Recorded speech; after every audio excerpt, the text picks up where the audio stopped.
kita terkena imbas nih dari perang Rusia dan Ukraina yang jauh di sana. Ya, karena jadi ya yang penting jangan sampai emak-emak dendamnya ke Vladimir Putin ya. Belum menaikkan harga BBM-nya secara signifikan. Di Indonesia itu menguasai energi gitu. Ya.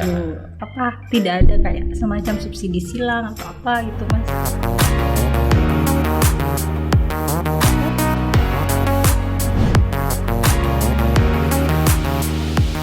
Berbicara soal pasokan. Yes. Nah, ini kan kita tidak bisa memprediksi perang Rusia Ukraina ini akan sampai kapan.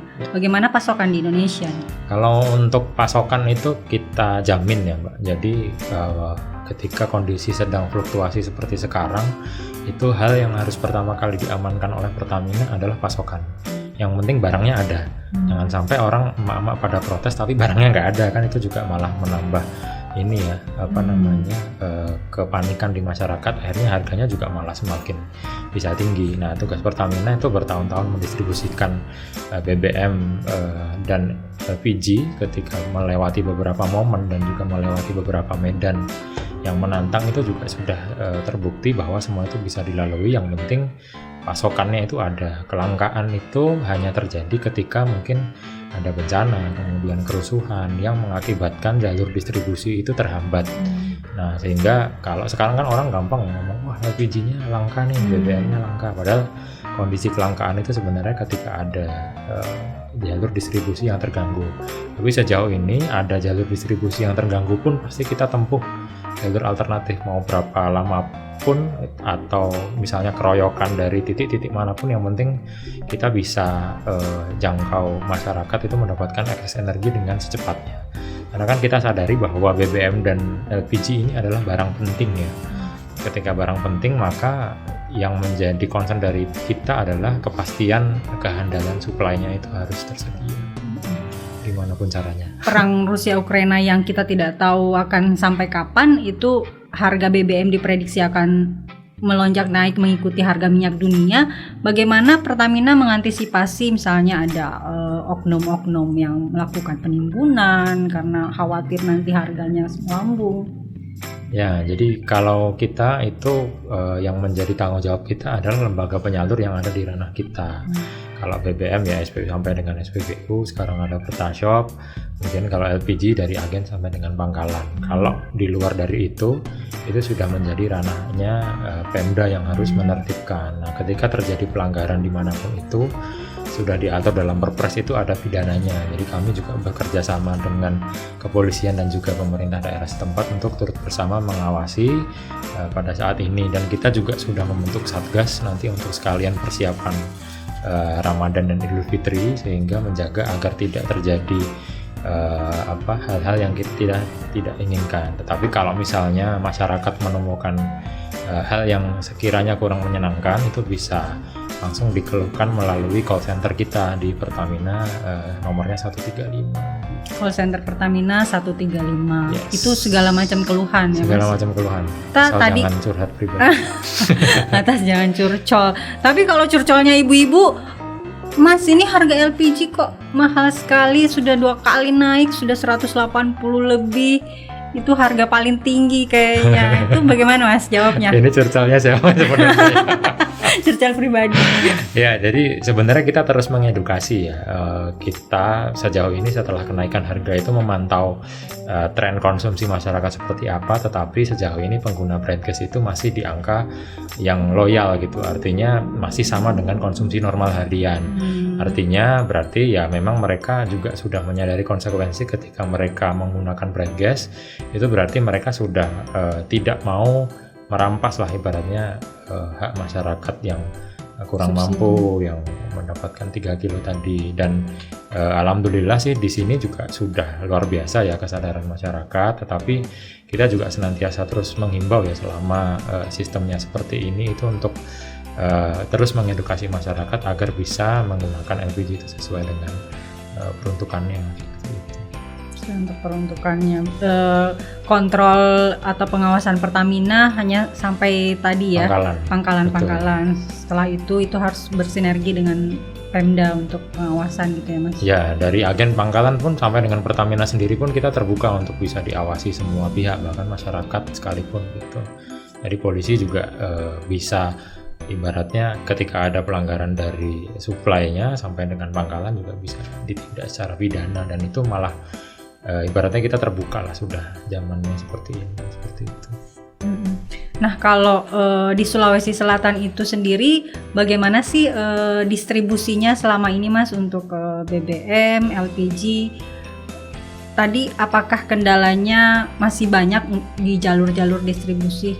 Ya, jadi sebetulnya satu Sulawesi itu hampir memiliki geografis yang sama ya. Ketika kita bicara Pulau Sulawesi, pasti ada pegunungan, kemudian kepulauan. Cuma 2 itu saja yang harus diperhatikan. Tetapi kita juga berusaha mengatasi itu dengan mendekatkan supply point kepada titik-titik vital masyarakat. Seperti misalnya Sulsel memiliki 3 supply point BBM, yaitu di Makassar, Parepare, dan Palopo, yang itu bisa mengcover Sulselbar bahkan pada saat itu kan.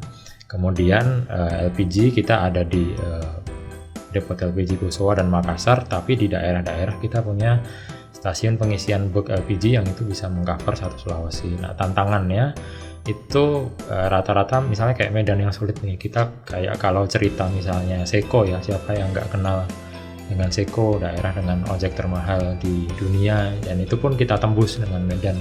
Yang sesulit itu kita menghadirkan BBM harganya sama seperti di kota dengan biaya distribusi yang ditanggung Pertamina. Itu udah berapa kali truknya itu gonta-ganti, kemudian asnya patah, kemudian jarak 13 km itu kalau kita bayangannya di sini ya alah sini mana ya, Maros ya mungkin ya, tapi itu harus ditempuh selama 1 hari. Itu juga saya ngalamin sendiri ketika mengawal truk distribusi BBM ke sana. Kemudian kalau LPG kita juga sudah mewujudkan one village one outlet. Jadi setiap satu desa itu otomatis harus ada satu outlet LPG, dan itu realisasinya sudah 97%. Artinya seluruh desa Sulawesi itu 97% sudah tercover lembaga penyalur LPG. Nah, medannya sih rata-rata sebetulnya lebih relatif bisa diatasi ya, walaupun kita juga mengusahakan dengan cara apapun. Tetapi paling sulit ketika terjadi bencana mungkin ya, itu rata-rata terjadi dimanapun yang masyarakat tadinya bisa langsung, ini jalannya harus mutar, kemudian ada hal-hal yang harus diselesaikan terlebih dahulu untuk bisa BBM bisa menembus ke suatu daerah. LPG non subsidi itu mereka yang loyal ya. Betul. Dan itu kalau Indonesia kan angkanya berapa ya? 6,7%. Jadi 90 sekian persennya masih non subsidi. Yes. Jadi tapi kalau menaikkan harga LPG non subsidi itu emang pengaruhnya cukup besar Mas. Kalau hanya 6,7%. Untuk apa dulu nih? Untuk yang non subsidi gas LPG. Oh, maksudnya ya sebetulnya kita kan di satu sisi ya, karena tadi yang subsidi itu kita tidak bisa apa-apa dengan yang itu ya, otomatis ya kita harus menaikkan yang non subsidi gitu ketika harga gas di dunia sangat tinggi supaya tidak semakin berdarah, itu tadi sih sebetulnya. Tetapi itu sebetulnya dua sisi, boleh dibilang ketika kita juga menaikkan konsumsinya hanya sedikit, otomatis secara stabilitas harga juga tidak berpengaruh banyak terhadap harga bahan pokok, karena mayoritas penggunaannya masih yang 3 kilo seperti itu. Nah, mungkin ada himbauan nih dari Pertamina Regional Sulawesi terkait dengan kondisi ketidakpastian harga minyak dunia yang otomatis pasti akan mempengaruhi harga bahan bakar di Indonesia.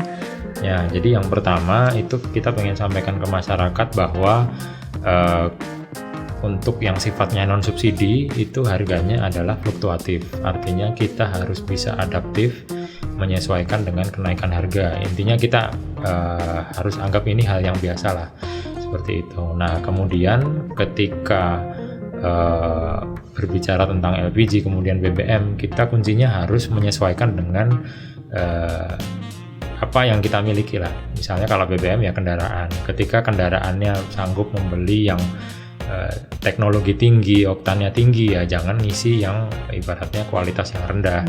Harus disesuaikan dengan spesifikasi kendaraannya. Kemudian LPG juga menjadi permasalahan ketika mungkin suatu saat ada kondisi di mana masyarakat yang berhak malah justru dia yang tidak mendapatkan. Makanya pemerintah sebetulnya sudah pelan-pelan itu mencoba sistem distribusi tertutup. Hanya dia yang memegang kartu prasejahtera yang boleh menggunakan LPG 3 kilo.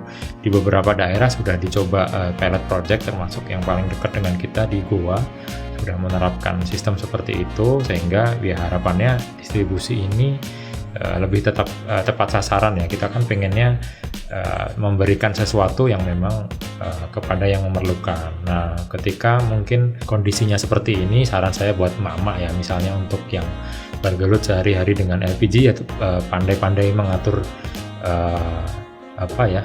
untuk volume masaknya lah, dan mungkin berarti harus kurangi masak makannya dari 3 kali 2 kali gitu ya. Tapi karena ini ya sesuatu hal yang menjadi keniscayaan gitu, tapi ya kita justru malah senang sebetulnya kalau semakin sering masaknya kan gitu, apalagi pakai bread gas.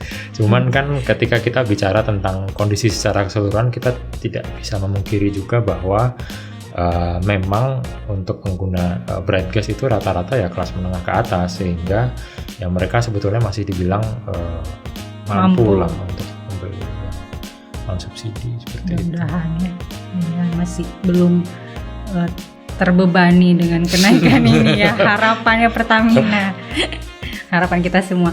Oke, terima kasih Mas Taufik penjelasannya bagaimana Pertamina menyikapi kenaikan harga BBM yang menjadi dampak dari kenaikan harga minyak dunia akibat konflik Rusia dan Ukraina. Oke, teman-teman pendengar dan pemirsa dari Timur untuk Indonesia, itu tadi perbincangan kami dengan Mas Taufik dari Pertamina Regional Sulawesi. Semoga mendapat pencerahan. Sampai jumpa di episode selanjutnya.